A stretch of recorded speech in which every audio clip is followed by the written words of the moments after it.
Good morning, everyone. I'm the person who got lost this morning. Let me begin by saying that. Since I come from Delhi, I'm the person who delayed the whole show as well. So that's on me.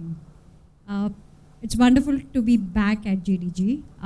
My first one after COVID. So super happy and super happy to see all of you make the time.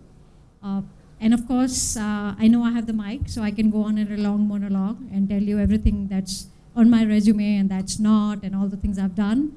But I do want to make this a little bit conversational. I think, so if you have a question, even while I'm speaking, just raise your hand and I'll make sure we take that right there. So quick background about me. Of course, I think, so let me begin by saying where I am in my life right now. I'm 47. I'm sending a child to college this year. And I'm also in the middle of career transitions. So this is perhaps one of the most reflective years. And it's right after COVID. So double whammy there. Where I stand, I think my most dominant feeling is still gratitude, you know. So there's a lot of getting lost, not just on your cab route, but also in life. But still you make it. So still here I am. And I think a lot of my life is just like that. Are there any Suits fan in the room? Okay, wonderful. So I have a confession. I have a little bit of a Mike Ross feeling being in this room. Okay, and let me tell you why. Any guesses why? So I went to JNU and I studied international relations and Russian language and literature and all sorts of things that don't say AI or machine learning or any of that. But all my life I worked in tech. And I think a lot of happenstance led me there. But at the same time, very strong feeling I was destined to do this. I call myself children of Indian internet, and I'll tell you how I got thrown into tech. I actually was doing my MPhil in JNU, preparing to be an academic, working towards my PhD.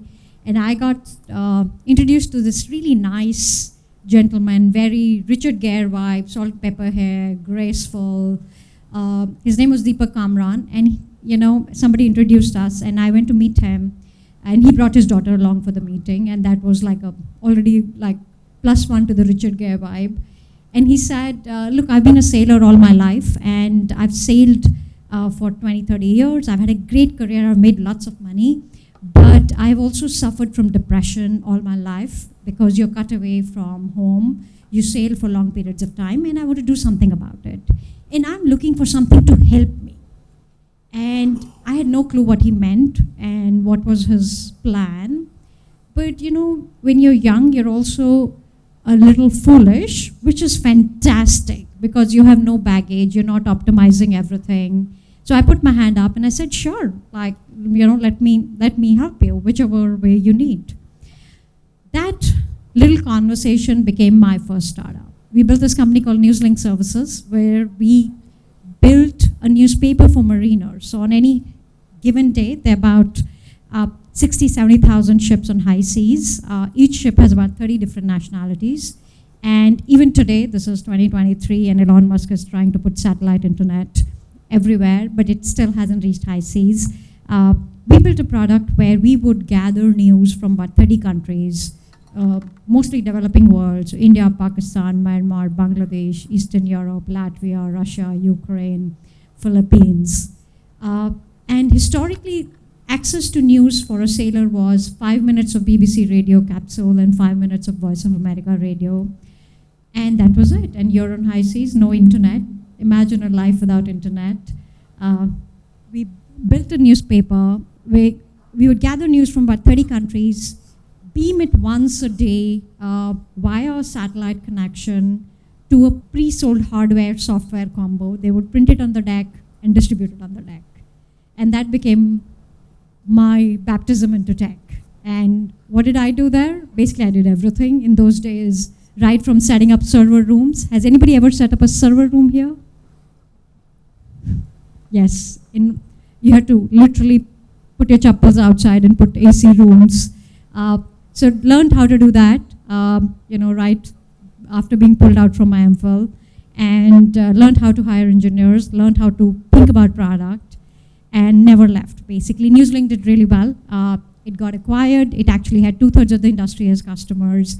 It still runs how we built it. So that code probably sits somewhere there on the internet right now. And that's how I became a techie. And since then, I've always worked in the tech industry, but somewhere along the line, you can never go far away from your roots, right? The apple doesn't fall far from the tree. I grew up in a small town called Muzaffarnagar. Has anyone heard of Muzaffarnagar? Do look it up. One of the most notorious places in this country, like damn notorious. When we were in school, we used to wait for riot holidays. Of course, we didn't know it's a bad thing, but I know now. But and Muzaffarnagar was really backward. Basically, UP and rural, and it was really at the bottom of the hierarchy of the social mobility stack. And of course, back then I didn't know these words, social and mobility and hierarchy, but I knew something was off about where I am, and I wanted to get out, and not a lot of opportunities for women, not a lot of level playing room. And I think we still have a long way to go, including this room, where I hope next time we meet, there are a lot more women and a lot more women, building technology. But that sort of stayed with me, and I got out, became an entrepreneur early on. But as I went on with my entrepreneurial journey, the loneliness and being the only woman in the room was a very common phenomena. And somewhere along the way, it bothered me a lot. So in 2012, I set up a small little .NET website called FlexiMoms. And basically, we wanted women to find way back into workforce, find flexible work, and go from there. And FlexiMoms became what now I call viral. I didn't know going famous on the internet is called viral in 2012, but it did. And that led me to building the company that I've built for the last 10 years, SHEROES. I think our claim to fame is that we were the first company to put a gender filter on the internet. So taking a page from how women-only communities have done really well in this country, Amul, Seva, all of microfinance, all of self-help groups, all of ASHA workers, all of Anganwadi workers, there's a whole history and legacy of women-only communities doing really well for putting more power in hands of women in India. So SHEROES was an internet version of that. So think Reddit, but only for women, but with a lot of productive resources. So we were a social network for women that had a free counseling helpline built in. We've counseled about 3.5 million women free of charge. We set up a remote work platform for women about 8 years ago, and it wasn't popular until COVID came, and now it's our fastest business line. And we started building a lot of free resources. The beauty of the internet is you can make a resource free and distribute it widely, and that's exactly what we did.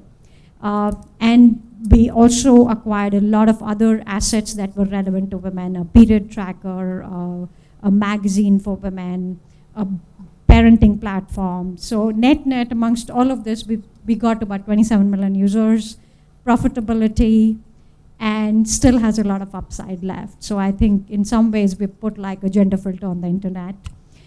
And somewhere along the way, when COVID happened, there was a lot of financial distress. A lot of people lost jobs and livelihoods. That's when we thought of Mahila Money, which literally started by me putting aside 5 lakh rupees as small loans to a handful of entrepreneurs. And I said, if this money comes back, we'll do something. And of course, women are best borrowers in the entire financial services stack. So that's Mahila Money today, productive capital for women entrepreneurs, building neighborhood businesses. Has anyone seen English Winglish? Yes, that's the user we work for. The next door beauty parlor, the next door yoga studio, the next door laddu maker, the cake maker, women who are on smartphones, women who are on digital payments, women who are on Instagram, WhatsApp, really are full of hustle, but that hustle is not rewarded. You know, there's no YC style combinator working for them. They are beyond what microfinance in the banking world offers. They're women you and I probably know. We probably know them in our families. You know, we all, like, my sister, by the way, lives here in Chennai, and she used to have a big corporate life at BMW, but she made a big U-turn and said, I'm going to work towards my health, and so she became a health coach. And she's just started a company, it's called the Salad Lab. She basically experiments with healthy salads with proteins and everything that you need on a daily basis, and she does exactly this. So I think we all know somebody. That's what I'm doing with Mahila Money. And somewhere along the way, I think when you are a founder, you meet other founders all the time. And that's what led me to build Appreciate Capital, which is a small venture fund I'm building now. So that's a little bit about my journey. But I think 2-3 things that I wean away. You know, like I said, I'm having a reflective year. I've just stepped down as CEO of SHEROES to take a chair role. It's a company I started. I built it for 10 years. I asked my team to pull out my employment record for the first time in 10 years. And turns out I've come to work 3,661 days with 8 leaves. And it was not planned, obviously. Clearly, I was not counting. But while I did all of that, I think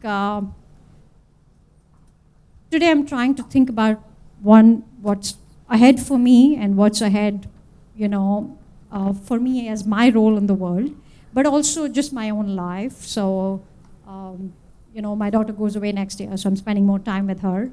The other number, actually, I think I'm proud of is, you know, I have a metabolic score of a 35-year-old.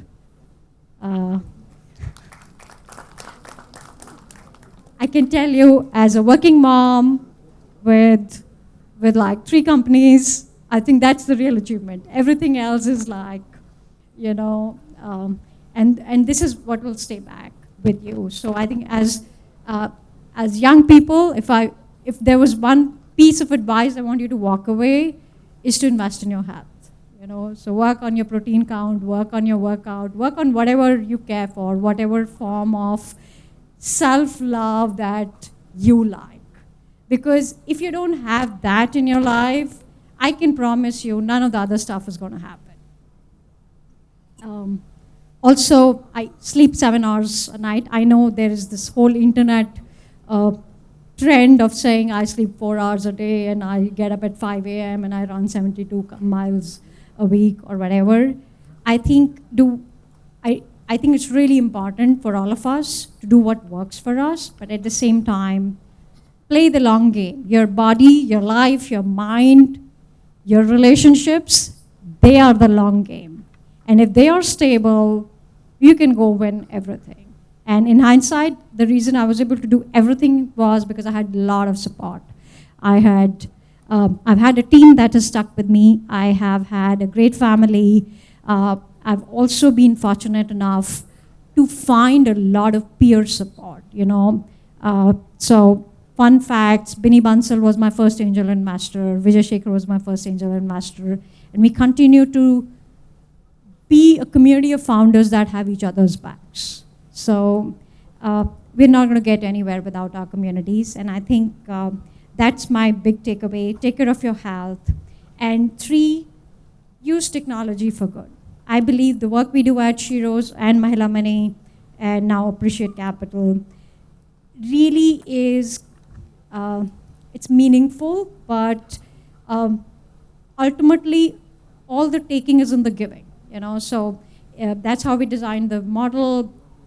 Like one of the things we said, we're not going to take money from women because we're in a nascent country and we want to encourage everyone. We don't want to close this door to anyone.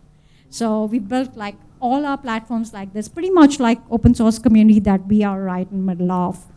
And yeah, I think my biggest reflection of the year is to be grateful for what I have, but don't stop dreaming. So where I stand, I'm 47. I think I'll work for at least another 20 years or 25 years and still build more, you know. And from where I stand today, I'm ready to take a lot more risk, do a lot more edgier stuff, do more AI, and put that out in the universe. And let's see where that goes. And I'm sure, you know, it will play out all well. So that's my 2 bits for you this morning.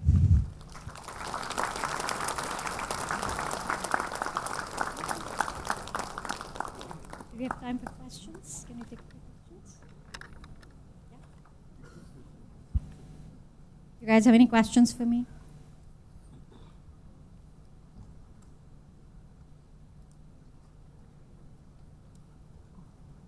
No questions? You do?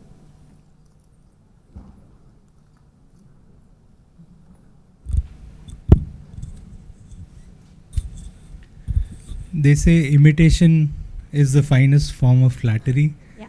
Any words of advice for people who would like to replicate the success of your many ventures, just in a bid to make this available in more centers and just distribute it across the country? Yeah, absolutely, absolutely. Actually, one of the challenges we faced when we first started was, you know, I would go and pitch my company and they say, what is women only? Like, why would you even do that? And nothing moved until Warren Buffett wrote a check to a company called Levo League about 9 years ago. And then it all became like a rage. And since then, women-only products have only grown. Like, it's now a real category. So if you go to PitchBook or if you go to Traction, you will find a lot of companies. As a organization, we've always been a little open source. So all our resources are open to our partners, to any women, because it's on the internet. The nature of internet is not to close doors and not to sort of put a, you know, not to really be an obstacle. And I think that works for us. We totally believe in this.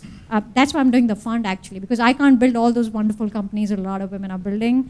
So the least I can do is, you know, be a small fly on the wall. All right.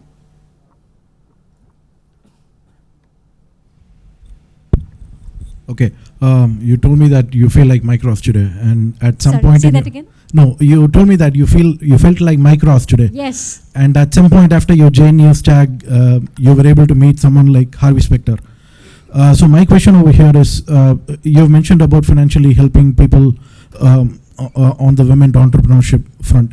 I understand the financial help over here, but what about assisting the women to set up the infrastructure and other help to set up their own venture? Or do you assist on those fronts, or is it just on the capital? Just on? On the capital front. So, so one of the things I've been, like, the picture in my head always been an ecosystem. So SHEROES focused a lot on entrepreneurship, employment, community. Mahila Money works on capital, debt capital. Appreciate is a venture fund. So in, like, as a team, we always say, people who work very closely with me, that everything we do connects women to the GDP, right? We're putting more money in hands of women. Of course, the other thing we do is, obviously, we can't do beyond a certain point. Like, so for example, we are a tech company, you know. We don't have an offline footprint. We obviously can't do a lot of things that need to be done. We've constantly collaborated. So with organizations, associations, groups, large cohorts of women. Yeah, because I think ultimately the simple design principle is, does it benefit women in a real way? Does it get them closer to their goals? Does it put more money in their hands? If that is happening, we are pretty much, you know, you can count us in. This is the last one? Okay. All right. Okay. Everyone has their own of handling their risks, right? So how you handle your risks in your own life and in the professional life? How do I handle risk? Yeah, in the Excellent company question. part of Really good question. And something I've been thinking about, actually, because a lot of things, like putting my hand up for Newslink, or starting Flexi Moms, or starting my previous companies, I think my take on risk is, and I tell my team, and this held us through COVID as well, literally do not die. So what are things that will help you do not die, So your own health, so I couldn't have worked all these years, 3,661 days, without, being on my feet. So side note, I've done yoga for now, 15, 20 years. I've been a working mom. I've always worked, which means that, and I'm not and because I was building an internet company, I refused to go to places where there was no internet for a holiday and things like that. But I think it's important to take care of yourself. Fundamentally, your own energy levels, your own vibe check, and because without that, it's very easy to get lost, right? Two, I, grew up in a middle-class family, so money was important, but the good thing was when you come from lesser means, you know how to live within lesser means, So, for example, there was a time when all my peers were buying big houses, taking on bigger EMIs, bigger cars.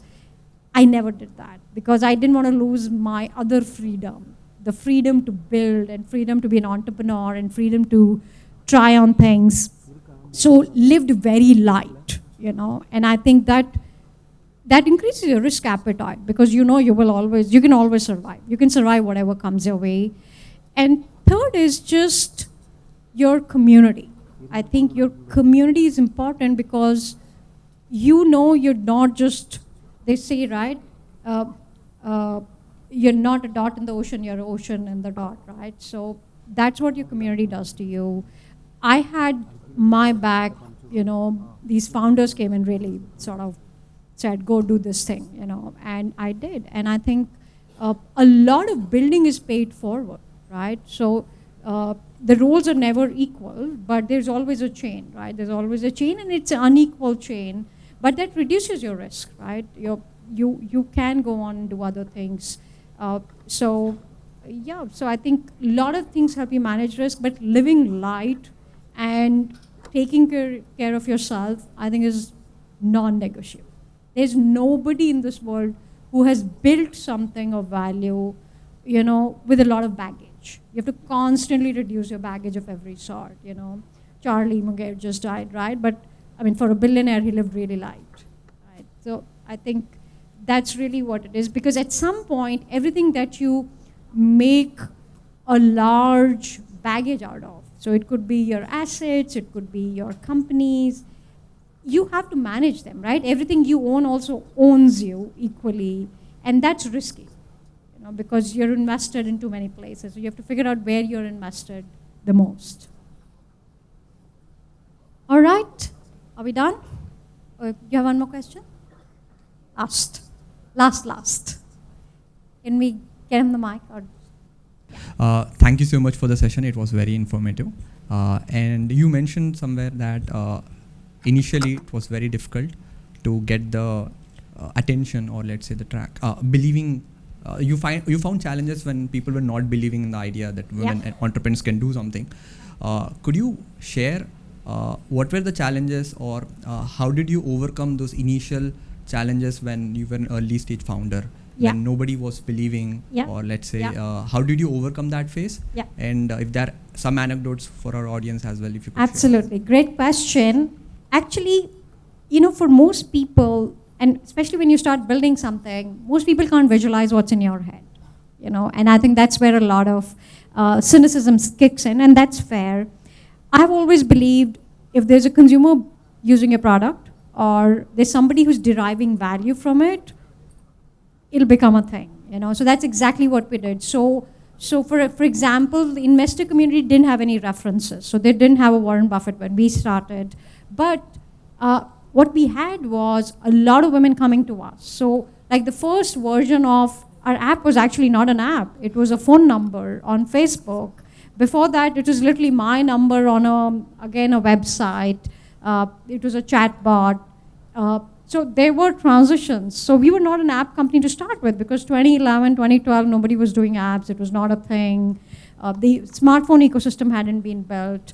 But what we've consistently done is talk to women, serve them, put some value on the table for them, build that bridge that we set out to do. So our business model is B2B. All our revenue comes from companies. So we constantly created that value.